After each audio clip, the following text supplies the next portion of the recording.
Bueno, y distintas reacciones ha provocado el anuncio de un bono a partir del tercer hijo con el que el gobierno pretende aumentar la tasa de natalidad en nuestro país. Para profundizar en este tema y analizar la efectividad de este tipo de ayudas, nos acompaña hasta ahora el director del programa económico de la Fundación Chile 21, Eugenio Rivera. Eugenio, muchas gracias por acompañarnos.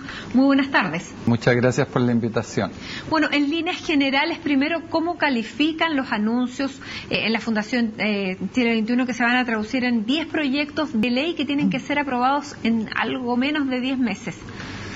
Bueno, en primer lugar, anunciar a esta altura proyectos de ley es reconocer que ya el gobierno ya no va a poder hacer mucho. En pocos meses se va a empezar a discutir el presupuesto y viene la elección y se terminó el gobierno. En ese sentido, el problema del discurso por este aspecto es que habla de una serie de iniciativas que no tienen ningún futuro en esta administración. Sin embargo, creo que esos proyectos que ha anunciado el presidente de la República son muy útiles para dejar en evidencia que los temas de fondo siguen pendientes al final de esta administración. Por ejemplo, se habló mucho de que van a haber iniciativas en relación con el sector eléctrico. Hoy día en el diario La Segunda se señala que varios proyectos quedan suspendidos porque no existen las condiciones, y en ese sentido yo diría que al cabo de 4 años el presidente de la República, cerca de terminar su mandato, deja en evidencia de manera indirecta que los problemas en el sector eléctrico no se han solucionado. Se habla también de algunas iniciativas para abordar, por ejemplo, el problema tecnológico, la investigación científica, el modernizar la pequeña y mediana empresa, que yo diría es el elemento que está obstaculizando el crecimiento de la productividad en el país, y en ese sentido se habla un proyecto, pero lo que queda en evidencia es que al respecto nada se ha hecho. El tema de la modernización productiva queda para el próximo gobierno. Bueno, y en materia de natalidad también se hacen cargo de que efectivamente hay un problema con la tasa de natalidad. El presidente dice que si se hubiera aumentado, a lo mejor si se hubiera dado un bono como este, en los años 90 tendríamos alrededor de 1 millón de niños más.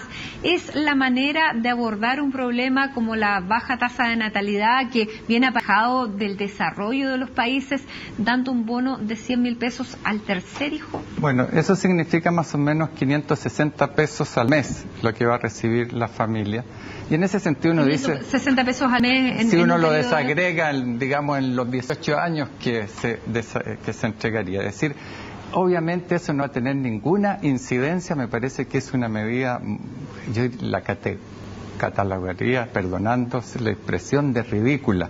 Si uno quiere realmente promover resolver el problema de la baja tasa de natalidad, que yo creo que es un problema muy serio, lo que debería hacer es asegurar que las personas o las familias que normalmente tienen 2 hijos los puedan tener en condiciones adecuadas.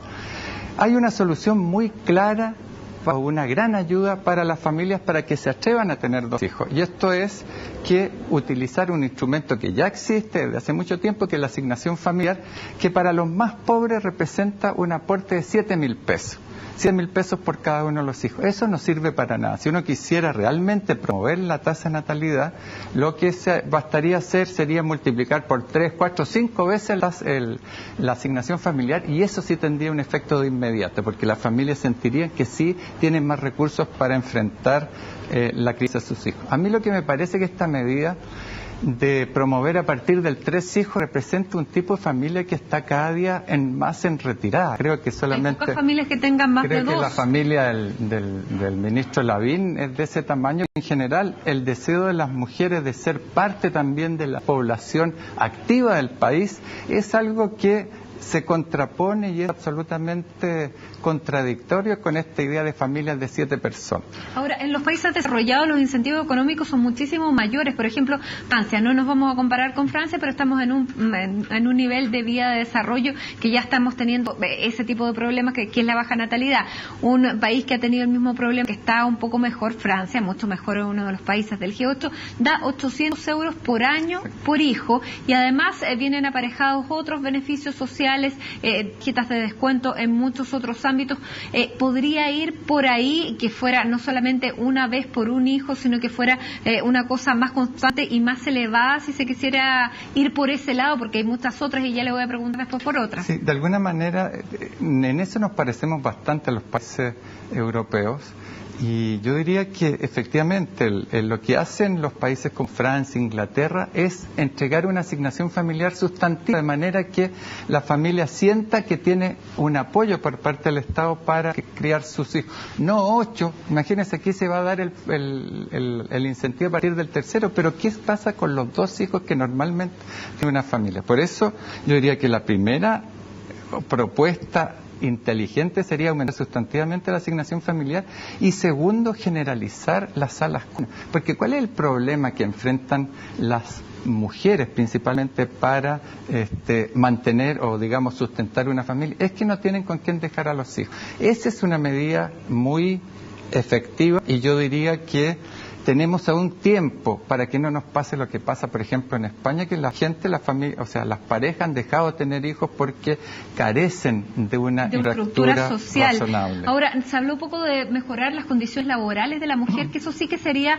una medida que podría promover que tuvieran a lo mejor no 3, sino que 2 hijos en buenas condiciones. Por ejemplo, el tema de las salas cunas, el tema de la flexibilidad laboral, el tema de tal vez darle permiso también, un permiso más extendido al padre de los niños.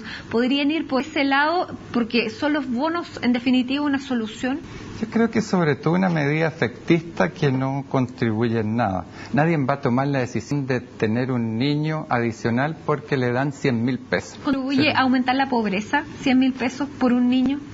O sea, yo diría que si se tiene un niño por esa razón, naturalmente que el ingreso ya magro, que digamos es poco para 2 niños, para 3, 4, 5 va a ser aún más complicado. Yo creo que usted tiene razón, es necesario pensar el tema de manera más integral. Ya decía, el tema de la infraestructura para que la familia pueda efectivamente mandar a los niños a las salas cunas, los kindergarten, etcétera. Por otra parte, creo que es muy importante todo el esfuerzo de abrir posibilidades efectivas para la incorporación de la mujer al trabajo. Yo creo que en materia laboral, en materia de crear efectivas condiciones para que la mujer acceda al trabajo, es mucho lo que se puede hacer y no se está haciendo. Ahora, bueno, en estas condiciones laborales flexibles, de eso no se habló nada, de eso no se dijo nada, y probablemente por ahí estaría la clave en el tema de si verdaderamente queremos aumentar la tasa de natalidad o aumentar la población. Tampoco hubo nada en términos de políticas migratorias, que también podría ser una medida que ayudara a aumentar la masa laboral y la cantidad de población en Chile. Sí.